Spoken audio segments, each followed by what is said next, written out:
नमस्कार साथियों, आप सभी का हमारे YouTube चैनल पर स्वागत है। साथियों, आज रीट परीक्षा की दृष्टि से हिंदी शिक्षण विधियों की अति महत्वपूर्ण 30 सवाल। शुरुआत करते हैं पहले प्रश्न से। भाषा कौशलों का सही क्रम होता है, यानी जो भाषाई कौशल होते हैं उनका सही क्रम क्या होता है। तो भाषाई कौशलों में सबसे पहले सुनना आता है, उसके बाद पढ़ना, उसके बाद सबसे पहले सुनना, उसके बाद बोलना, उसके बाद पढ़ना और उसके बाद लिखना। ठीक है, तो सबसे पहले हमें सुनना होता है। तो यहाँ है सुनना, सुनने के बाद हमारा होता है पढ़ना। ठीक है, बोलना, बोलने के बाद क्या होता है पढ़ना, पढ़ने के बाद क्या होता है लिखना। तो सबसे पहले श्रवण, उसके बाद भाषण, उसके बाद पठन और उसके बाद लेखन, यानी लिसनिंग, स्पीकिंग, यहाँ पे रीडिंग और राइटिंग। LSRW आपको याद रखना, LSRW। ठीक है, ये भाषाई कौशल का सही और मनोवैज्ञानिक क्रम है। तो इसका आपका सवाल आंसर रहेगा दूसरा ऑप्शन बिल्कुल करेक्ट रहेगा। अगला सवाल है, भाषा का प्राथमिक रूप। भाषा का कौन सा प्राथमिक रूप होता है। ठीक है, तो भाषा का जो प्राथमिक रूप होता है वो आपका क्या होता है, सांकेतिक होता है। क्या होता है, सांकेतिक, यानी छोटे बच्चा संकेत कर करके आपको क्या करता है, पढ़ाता है। अगला सवाल हमारा, उपचारात्मक शिक्षण का क्या अर्थ है। ठीक है, जिसमें कमजोरियों का पता लगे, जिसमें छात्रों की त्रुटियों का संशोधन हो, जिसमें कमजोरियों के कारणों का पता लगे। तो उपचारात्मक शिक्षण में क्या होता है, शिक्षण जिसमें कमजोरियों का कारणों का क्या पता लगे। तो आपका सी ऑप्शन इसमें बिल्कुल क्या रहेगा साथियों, सी ऑप्शन इसमें बिल्कुल आपका करेक्ट रहेगा साथियों। चलते अगले सवाल की तरफ। किस विधि में बालक आँख, कान, नाक और तीनों का प्रयोग करता है। ऐसी कौन सी विधि जिसमें आँख, कान, नाक तीनों का प्रयोग करता है। तो वो है आपकी मांटेसरी विधि साथियों। आपका ए ऑप्शन इसमें बिल्कुल क्या रहेगा, करेक्ट रहेगा साथियों। अगला सवाल है हमारा, इनमें से एक श्रव्य दृश्य सामग्री है। ठीक है, श्रव्य और दृश्य सामग्री आपको ढूंढनी है। पहला है हमारा ग्रामोफोन, टेलीविजन, रेडियो, इनमें से कोई नहीं। यहाँ पे श्रव्य दृश्य सामग्री पूछिए तो ये आपकी होती है टेलीविजन। ठीक है, ग्रामोफोन आपकी श्रव्य होती है, रेडियो भी आपकी क्या होती है, श्रव्य। तो यहाँ पे श्रव्य दृश्य पूछिए, ऑडियो विजुअल तो आपका टेलीविजन हो जाएगा साथियों। अगला सवाल है, प्रायोजना विधि के जन्मदाता कौन है। यानी प्रायोजना विधि का जो दूसरा नाम है वो प्रोजेक्ट मेथड। ठीक है, तो इसके जन्मदाता कौन माने जाते हैं, किलपेट्रिक, अरस्तु यहाँ पे है। ठीक है, तो प्रायोजना विधि के जो जन्मदाता है वो आपके किलपेट्रिक माने जाते हैं। तो ए ऑप्शन इसमें करेक्ट रहेगा। अगला सवाल है, शिक्षण में सबसे अधिक उपयोग किस विधि का होता है। तो शिक्षण में सबसे ज़्यादा उपयोग है वो कौन सी विधि का होता है। ठीक है, प्रदर्शन विधि, प्रयोगशाला विधि, योजना विधि, इसके अलावा एक हमारे यहाँ पे है व्याख्यान विधि। तो सबसे ज़्यादा प्रयोग होता है आपका व्याख्यान विधि का। तो आपका इसमें डी ऑप्शन बिल्कुल करेक्ट रहेगा साथियों। अगला सवाल है, हिंदी शिक्षक में कौन सा गुण आवश्यक है। यानी हिंदी के जो शिक्षक है उसमें कौन सा गुण होना चाहिए। अभिव्यक्ति का गुण, सहानुभूति का गुण, सहृदय का गुण, उपयुक्त सभी।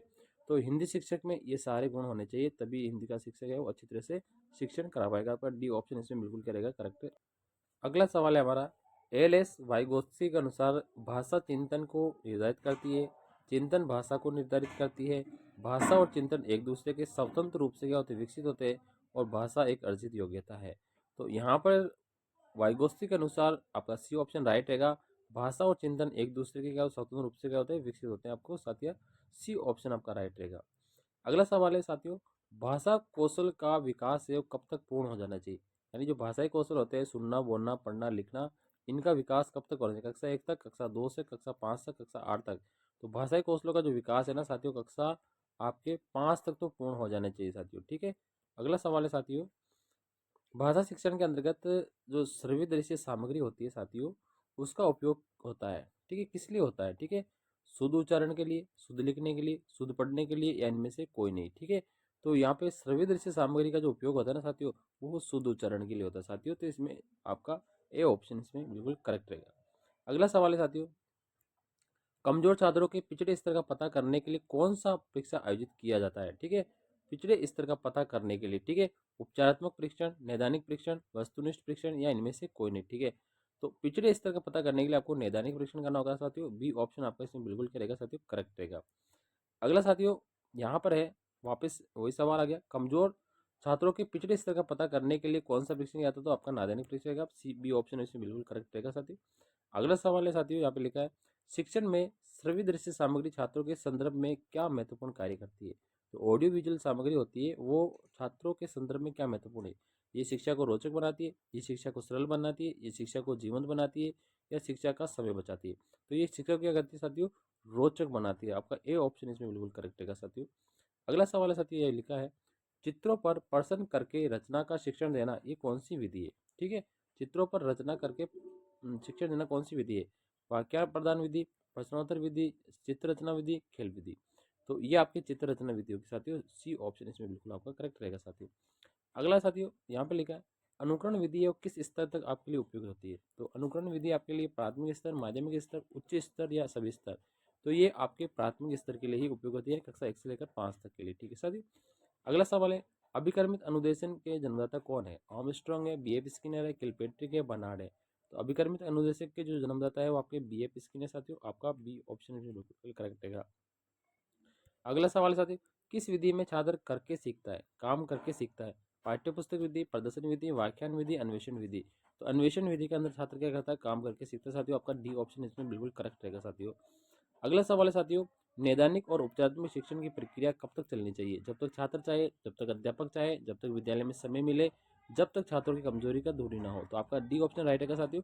जब तक छात्रों की कमजोरी दूर ना हो तब तक आपके दोनों परीक्षण चलते रहने चाहिए साथियों। अगला सवाल है साथियों यहाँ पे लिखा है हर्बटीय पंचपदी में सोपानों की संख्या कितनी निश्चित है? तो यहाँ पे लिखा है पंचपदी, तो पंचपदी होना 5 पद आपके हर्बट की पंचपदी प्रणाली में होते हैं। ठीक है। अगला सवाल है साथियों उस शिक्षा शास्त्री का नाम बताइए जिन्होंने कहा था स्कूल एक बाग है, अध्यापक एक माली है और बच्चे पौधे के समान है। पासवान ने कहा है, डेक्रोले ने कहा है, फ्रोबेल ने कहा है, मांटेसरी ने कहा। तो ये किसने कहा साथियों? फ्रोबेल ने कहा। फ्रोबेल ने कौन सी विधि थी? यहाँ पे किंडरगार्टन विधि थी। ठीक है। अगला सवाल है साथियों लिखा है शिक्षण विधियों में ज्ञानेंद्रियों की शिक्षा पर विशेष बल देने वाली पद्धति कौन सी है? स्वाध्याय विधि, मांटेसरी विधि, किंडरगार्टन पद्धति, डाल्टन प्रणाली? तो ज्ञानेंद्रिय आँख कान नाक बात आ जाए तो आपको किंडरगार्टन तो सॉरी ये नहीं, आपके यहाँ पे मांटेसरी विधि होती है। ठीक है। आँख कान नाक का आ जाएगा आपको मांटेसरी विधि आपकी बिल्कुल करेक्ट है साथियों।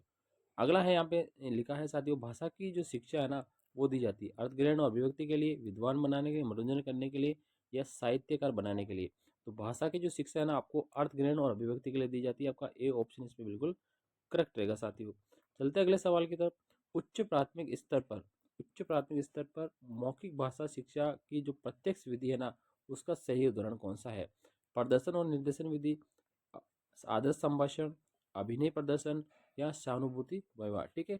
तो यहाँ पे लिखा साथियों देखो मौखिक भाषा शिक्षण की प्रत्यक्ष विधि। ठीक है। तो ये आपकी हो जाएगी आदर्श संभाषण विधि साथियों। ठीक है। अगला सवाल है निगमन विधि कैसी है? निगमन आपकी एक मनोवैज्ञानिक विधि है। ठीक है। अब यार आगमन विधि का नाम आ जाए तो वो मनोवैज्ञानिक होती है, लेकिन निगमन विधि है वो आपकी मनोवैज्ञानिक होती है। तो आपको दोनों को याद रखना है। ठीक है। आगमन विधि मनोवैज्ञानिक, निगमन विधि आपकी मनोवैज्ञानिक विधि होती है। अगला सवाल है साथियों यहाँ पर लिखा है कविता शिक्षण की किस प्रणाली के अंतर्गत कविता को समझाने के लिए वैसी ही या उसकी विरोधी दूसरी कविता को प्रस्तुत करके तुलनात्मक अध्ययन किया जाता है? तो कौन सी विधि होती है वो? समान कविता प्रणाली, अर्थबोध प्रणाली, समीक्षा प्रणाली, यहाँ पर आपके है तुलना प्रणाली। तो यहाँ पर एक कविता के जैसे जैसे दूसरी कविता हम प्रस्तुत कर रहे हैं तो तुलना हो रही है। ठीक है। तो ये तुलनात्मक प्रणाली का साथियों। आपका डी ऑप्शन इसमें क्या रहेगा? करेक्ट रहेगा साथियों। अगला सवाल यहाँ पे लेखन और उच्चारण के लिए जो अनुकरण विधि है ना वो कौन सी उपयोगी रहेगी? ठीक है। लेखन और उच्चारण के लिए अनुकरण विधि है ना प्राथमिक स्तर के लिए, माध्यमिक स्तर के लिए, उच्च स्तर के लिए, या सभी स्तर के लिए?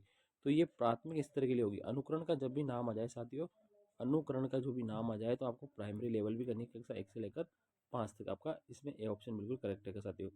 अगला सवाल है साथियों शिक्षण शिक्षण विधियों में ज्ञानेंद्रियों की जो शिक्षा पर विशेष बल देने वाली विधि कौन सी है? तो ज्ञानेंद्रिय का नाम आ जाए साथियों तो यहाँ पे आपको मांटेसरी विधि करना है। ठीक है साथियों। कौन सा ऑप्शन आपका? मांटेसरी विधि। आपका पी ऑप्शन इसमें बिल्कुल करेगा साथियों, करेक्ट रहेगा साथियों।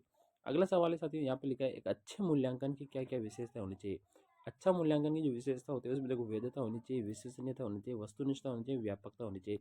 ये चारों गुण होंगे तो वो एक अच्छा मूल्यांकन होगा और उसकी विशेषता भी एक कहलाएगी साथियों।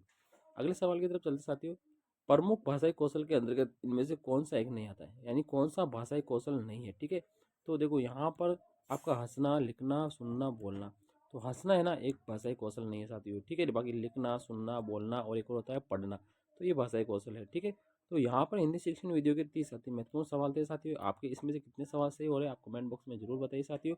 और आपको किस तरह का वीडियो चाहिए तो आप हमें कमेंट में जरूर बताइए, हम उसी को लेकर आपको वीडियो बनाएंगे। आप लेवल 1 के विद्यार्थी हैं, लेवल 2 के हैं तो आपको जरूर बताना है कि कौन से टॉपिक पर आपके लिए वीडियो बनाना चाहते हो, हम तुरंत इस वीडियो बनाएंगे। Thank you.